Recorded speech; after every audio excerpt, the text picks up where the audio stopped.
The wedding of the world's second richest man in the world, Amazon owner Jeff Bezos, to Lauren Sanchez, who, by the way, Lauren, woman to woman, you've played a blinder girl.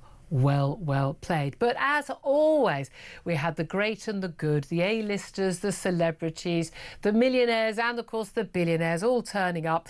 And for once, they weren't lecturing us about how we all need to be more eco and wash our yoghurt pots out and turn the lights off and stop driving our cars, as they flew in on, I kid you not, 96 different private jets. Well, let's talk about this with Chris Morrison. He's the environment editor of the Daily Sceptic. Good afternoon to you, Chris. Hi, Julia. I have a funny feeling you don't spend a lot of time being very concerned about effectively celebrity billionaire weddings. Sadly, I think you and I were not on the list, didn't choose not to go to Venice, but this was just another classic example, and we see that with every major event where all these A-listers attend, is that they talk one thing and all their little lectures on social media and all their campaigning, but they act in a completely different way when it comes to their own private lives.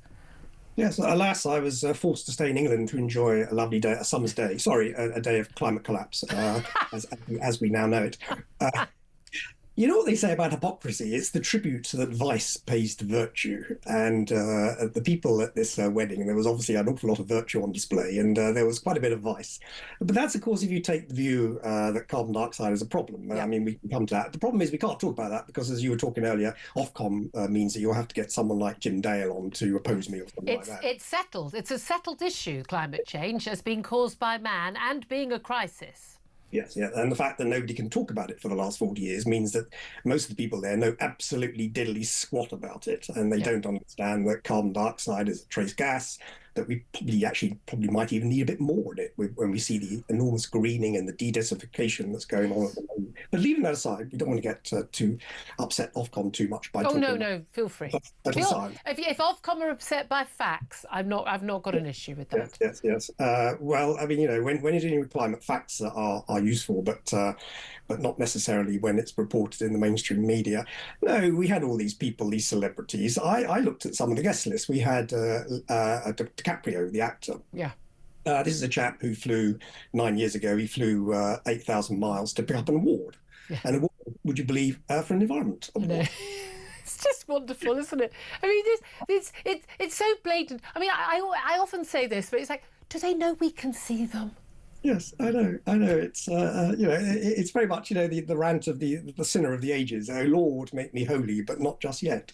We had Bill Gates is another one who spent a fortune, got a private plane, justifies it because of his work needs to be sent around the world, and justifies it because he does a bit of carbon capture. Well, as I say, the CO2 that we're pushing out into the atmosphere with all those lovely private jets is actually doing a much better job of greening the planet than some silly carbon capture scheme that he. But the key thing about this is, again, everyone says, this is the equivalent, right? You know, 96 private jets, equivalent to 27,300 cars, daily emissions. I don't care. I think cars are a great thing. Cars are a lot cleaner than they used to be, and that's a really good thing. Indeed, they're working on making aviation fuel a lot cleaner than it used to be, and planes that's also a really good thing. But fundamentally, the ability to travel, whether it's, you know, to your place of work or to go visit family or to go to a billionaire friend's wedding on the other side of the world, that's a good thing. We used to enjoy the fact that human beings had taken control over our lives in that way, and now it's supposed to be terribly bad, and, you know, sackcloth and ashes and self-flagellation. And it is a very strange thing. But the people who most preach this are the people who basically carry on with their own lives. And what they mean is, I mean, again, these people are all signed up to all these projects where, you know, people shouldn't be allowed to drive in their own cities or to travel a long way or get more than, say, one return flight on a holiday a year, and they want to wag their fingers at everyone. But what they think is that I'll be able to buy my own way out of that because I'm rich and I'm privileged, and what I do is different from what, you know, us mortals, us plebs do. It's a political narrative, of course. It's got nothing to do with science, and in fact, they gave up talking about the science 40 years ago, and as I say, put on people like Jim Dale to discuss it. So they've given up themselves. It's a political narrative. It's if you control hydrocarbons, as you say, you can control more or less what humans do. There's a neo-Malthusian narrative behind it. They think there's just too many people on the Earth. They do. That can be, you know, discussed either way. You know, the Earth has managed to sort of survive even with 8 billion people because of the use of hydrocarbons, because the hydrocarbons provide this wonderful fertilizer that means that we can feed the earth. Yep. We can, as you say, travel where we wish. They wished, if you like, to control. It's an elitist control mechanism. Yeah.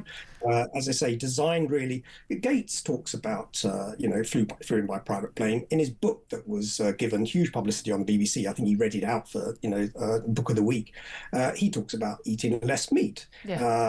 And they talk about being carbon neutral, and John Kerry, who's that sort of bloating Biden climate bluffer, has got his own family jet, and they talk about how they need to get around. They're just complete hypocrites. Meanwhile, of course, the world is on fire, and we've got a heat wave, and apparently it's all terrible, and we're all being told, we'll barely make it through the day.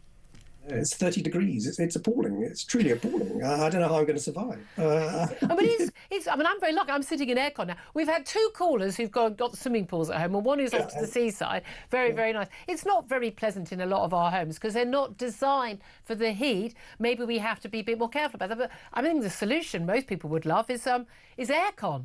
Air conditioning would be the solution to all of our problems, would it not? But, run by fossil fuels. Chris Morrison, I wish we had along with you. Always so good to get you on. Environment editor at the Daily Sceptic. Thank you very much indeed.